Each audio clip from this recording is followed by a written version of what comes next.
10 بار تو روز میکشه بالا. توی 1 ماه 1 پوند خورد. چقدر چنده شاخه چیه این؟ باید چربش کنی که راحت بره تو. سلام و اینکه اومدم ببینم مردم توی دنیا به چه چیزای عجیب غریبی اعتیاد دارن و برو بریم.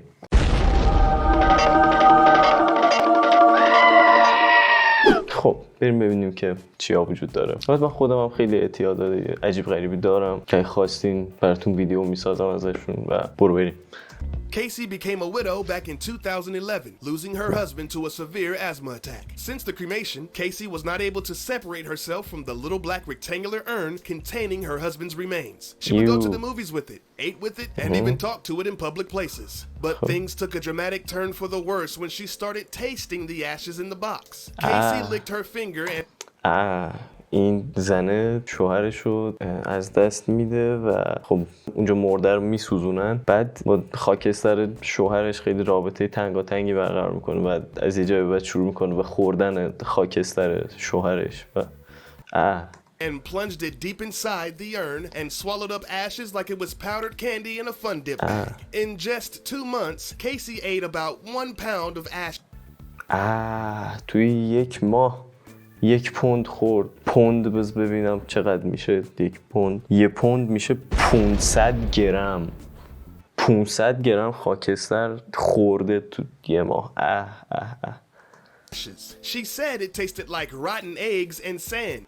میگه که مزه تخم مرغ فاسد و شن میده. A taste that she grew to love. She said if she ever managed to eat all of the ashes, she would commit suicide. Before that could happen, she voluntarily checked into an inpatient care facility. Excuse me while I go throw up. حقیقتا چیز چرتی بود. اصلا خاکستر همینجوری هم کسی نمیخوره، چه برسه به اینکه خاکستر یک انسان بوده باشه. خاکستر حیوان هم کسی نمیخوره. بعد وایس ببینم بعضی وقتا وقتی چیزی که میسوزه تبدیل به خاکستر میشه، چه میدونم مرغ رو گاز میسوزه شاید تبدیل به خاکستر میشه یا رو منقل هرچی. من یه ذره خاکستر رو شاید بخوره، ولی اینکه کل خاکستر رو بخواد بزنه به بدن یکم حال به هم زنه. و بریم بعدی. A Detroit man that only goes by his online alias, Dave Cat, is in love with fake women. I'm not just talking about breast implants and hair extensions. I'm talking about life-size synthetic sex dolls. He saved for a year and a half to buy a $6,000 real doll who... این عزیز دل و عروسک‌های جنسی اعتیاد داره و پول جمع کرده یه دونه در و دافشو گرفته واسه خودش. He named Sidore Kuruneku. He says the doll is anatomically correct in all the right places. But it's not just about the sex with Dave Cat. He claims to have a meaningful and emotional connection to his artificial companion. تازه با این چیزا رابطه احساسی هم برقرار میکنه. دمش گرم. این واقعا قوه تخیل تو بعضی از آدما خیلی سطح بالایی داره و با این قضیه حال کردم. In 2012, he purchased another doll, Elena. According to Dave, این با یه دونه دوتا هم سیر نمی‌شده، همجوری سالی یه دونه می‌خرید. The girls are best of friends and they engage in bisexual activity when he goes to work. He says that the arguments between him and Sidore are extremely few and far between. 40-plus-year-old technosexual and his synthetic soulmate wear matching wedding bands, commemorating their love that started over 15 years ago. عجیبه. مردم عجیبن واقعا.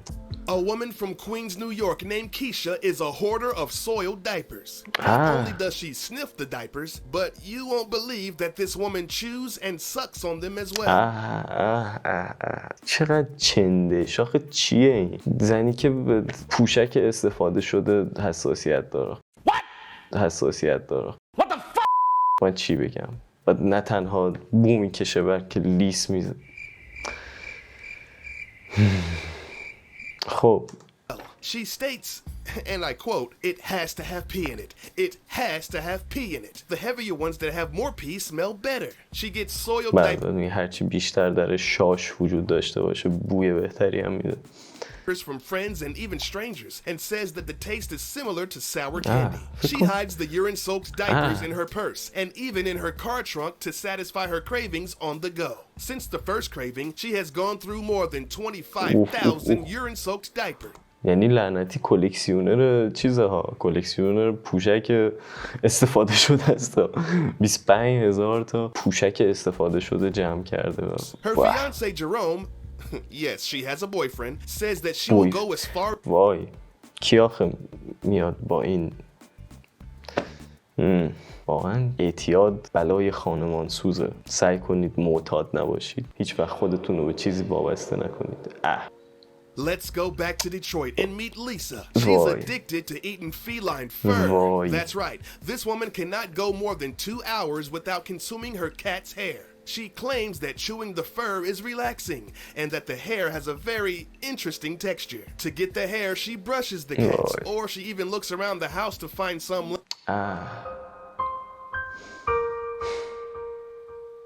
فکر نمی‌کردم اینقدر اعتیادهای حال به هم زننده‌ای توی دنیا وجود داشته باشه، ولی به این قضیه پی بردم. پشم گربه آخه میخورن. Laying on the furniture or the floor. If for some reason she can't find her grooming tools, she'll just lick the cats directly, like a proud mama cleaning her kittens. But don't worry, folks. She says she doesn't lick the cats' butts, though. خدا رو شکر که باسن گربه رو نمیلیسه. همه جاشو میلیسه که مو به دست بیاره و دستش درد نکنه. باز خوبه یه ذره بهداشت رو رعایت میکنن مردم. واهی. From one hairy situation to the next, we come to Evan. This young man is addicted to pulling hair out of shower drains. He does. صحنه‌ش هم افتضاحه. چیه این آخه؟ خب. This 3 times a week, and it claims that it reduces his stress levels and anxiety.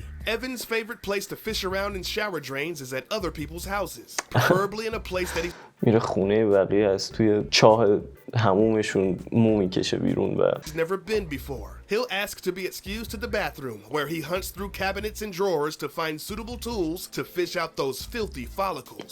Once he hits the jackpot and pulls out a clump of slimy, wet hair strands, he's instantly relieved. But after about 3 to 5 seconds of playing with it in his hands, he's disgusted with himself and throws it in the trash. بعدش حالش از خودش به هم میخوره این کارو که میکنه. What the hell. Boy, oh boy, do I love cheesy potatoes. But no one loves them more than Kelly. She was addicted to eating only cheesy پوتیتو.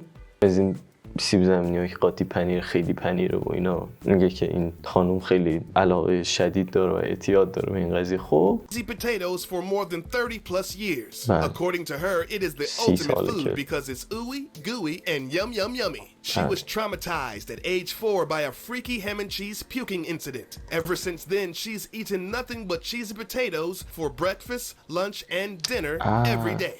She loves French fries drizzled in cheddar and میگه که این 30 ساله که قشنگ داره صبح ظهر شب فقط از این سیب زمینی‌ها با پنیر میخوره. بعد زده نمیشن اینا، چه میدونم درست عادت کردم ولی زده میشه آدم. پنیر زیادی که میخوره دچار حال بد میشه و یکم خوب نیست. Gloria is from Birmingham, Alabama, and she's addicted to bleach.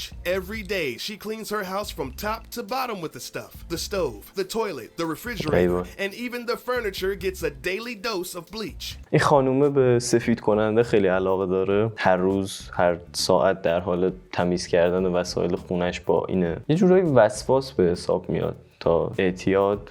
خب وسواس هم نوعی اعتیاده. شاید اعتیاد هم نوعی وسواسه. نمیدونم. Friends who come over say that they are slapped in the face by the smell. She goes through more than 3,000 gallons of bleach every year.